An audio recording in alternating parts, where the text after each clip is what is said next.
So it's a lot of things. It's so I one of the problems with Destiny is kind of goes all the way back to just even before Destiny 1 came out. It's like one of those things, to understand the problems of our country, you have to go back to the Byzantine Empire. Oh my But god, no, it's so true for Destiny and L. Oh my god. Okay, sorry. yeah, no, it is. It's really true. Because we still have problems that were problems Destiny 1 day 1 year 1. Okay? Like we're just now getting, and it's not out now, getting the ability to recreate your character.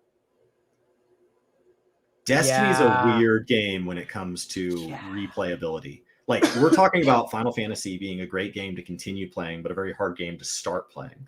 And people talk about, World of Warcraft has done so much, or New World, and some of these are great games to start playing, but then the end game of that community might have some serious frustrations about what is asked of them to continue playing World of Warcraft. Destiny is the only one that says, like, we'll give you reasons to keep playing, we'll give you reasons to start playing, but by God, don't take a break. Like when you come back to Destiny, there's no ability to like restart. Like you're just lost. Like I don't know how often you take breaks from the game, Joker, but like as somebody that takes breaks from Destiny, when I come back, I would love to delete. Like I want to just start over. Like I don't know. They're like, well, your character remembers everything. Okay, but I don't.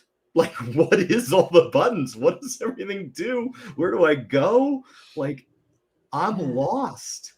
So I mean, like this year has probably been the least I've played the game. I think I'm like level 50 on the season pass or whatever. I was like 40 last time, and it's really easy to hit 100 if you just show up. But like with the way that Destiny, the new player experience in Destiny is non-existent. They realized, I guess, a couple of years ago, back when they started vaulting content, that the key feature of Destiny are the raids. Problem is, only 13% of the community actually play the raids, at least according to them way back in the day. And I don't see that having changed, because looking at just the Final Fantasy coming out on Xbox, I had my people who play Destiny who follow me who were asking about like different aspects of Final Fantasy, and they're like, "We don't have to play raids, do we?" And I'm like, "Okay, this is gonna blow your mind, but like raids in Final Fantasy, they're both easier and harder than Destiny raids. But you're going to be way more equipped to play a Final Fantasy raid than you have ever been equipped to play a Destiny raid, because you're going to learn how to play the game. Can I ask you a And question? raids are just the ultimate like culmination of learning how to play the game.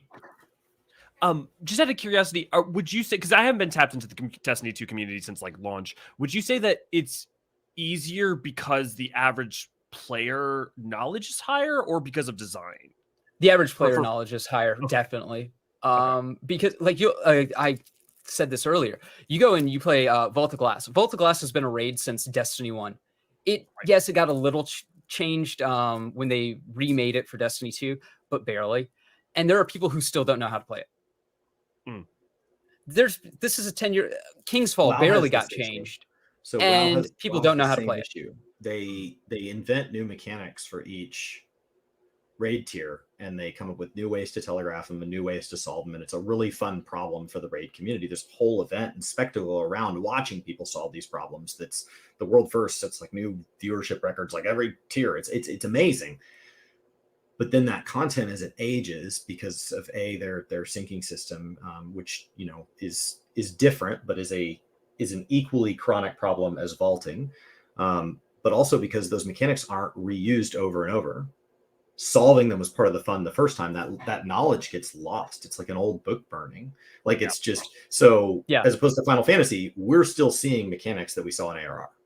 They still get used. Like you see your first stack marker. There will be content in Dawntrail that none of us have seen, that there will be a stack marker, and we will all stack. Like day one. And they rip off that, we will stack because we've been trained to stack. Yeah.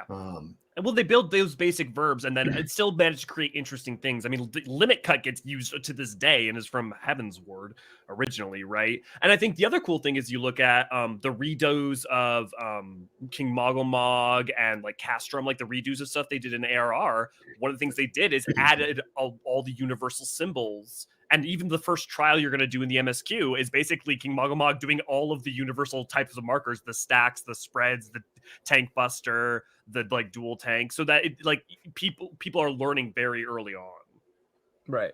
And if Destiny's problems sound a lot like World of Warcraft's problems, it's because Destiny 2 for the longest time was directed under Luke Smith, who was a huge World of Warcraft fan. He was like, I was Scarab Lord back in the day. And that tells me everything. That's so bizarre because there's things about Destiny that are so different. Like when you're fighting enemies just in basic open world Destiny, the types are so repeated. And like it becomes very easy of like, this is where that one's vulnerable spot is. And I come back to the game and I don't know where to get gear. I don't know where to pick up quests. I don't know how to teleport to the newest content. Like, I don't know all the new features. I don't know what any of the new unique like guns do. But then I see something and I immediately know where its critical hit spot is. I don't know why. Just the moment I see it in my brain, it's like, oh yeah, that's where that is. Because there is something intuitive. They did do a. So I don't know why they weren't able to have that same efficiency with mechanics. Because like 14, I could take all the time off in the world and I would come back and I would immediately recognize a stack marker. Like it's telegraphed and it's taught. And when those things meet, like I can't help but know it. As opposed to World of Warcraft, you take me back into like, if there was like a synced equivalent of Serpent Shrine Cavern today, I was a raid lead in Serpent Shrine Cavern. I'm still going to not know all the mechanics. Because I'm just not. Like there's no way to have memorized all those to the degree because they weren't, it's not like I was doing that same fight mechanic for a decade. I was learning that one for those fights. And then now there's different fights. Well, it's kind of like Nyao Nyao or whatever their name in chat. It's like Destiny doesn't treat bosses like bosses. And that's absolutely true. They're just over, sized bullet sponges for a lot of them. And the problem with Destiny is, you're looking at all his gear, all Brian's gear on screen. None of it matters. That's the lie. That's the illusion. None of it matters. The only time that gear may matter is in the like top 1% content. And we're talking, the hardest nightfalls and maybe hard raids. I'm actually thinking that hard nightfalls require loot synergy more than even the hard mode raids. Because you have the champions and the champions tend to have their like different mechanics based on what mod you have. And that's really where the synergy comes in. You could have the worst legendary auto rifle, pistol, bow, whatever in the game. Just as long as you have that mod that allows you to kill that champion, you're Gucci. And that's, I think the problem with Destiny is when you get the new player experience, they have this thing called, I don't know what it's called actually. But you go in and you start up a new character and you now have to buy all your abilities. You get like one set through level up, but then you have to buy the rest. And subclass 3.0 was really terrible for the game because it homogenized so much of the classes. Like, you want to be a healing warlock, just go play a Titan. You're better off. So it's one of those things where the classes are homogenized. The experience going into the game is so forward built to getting you to the end game. It's not even funny. And then once you get to the end game, you realize there's no point in doing any of it because none of the loot matters. So it's what's that one meme? I can't remember the guy, but he's screaming, "We're in Bobby Kodak's maze."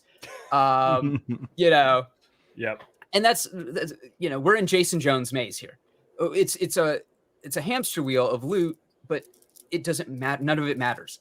And that's kind of what's going on with the community right now is like, okay, well, when loot doesn't matter, then we're here for the glam. We're here for the glam, fam. And when you're there for the glam and all the glams in the cash shop, well, what's the point? When we're getting weapons that were sunset like 4 years ago as rewards for playing brand new content,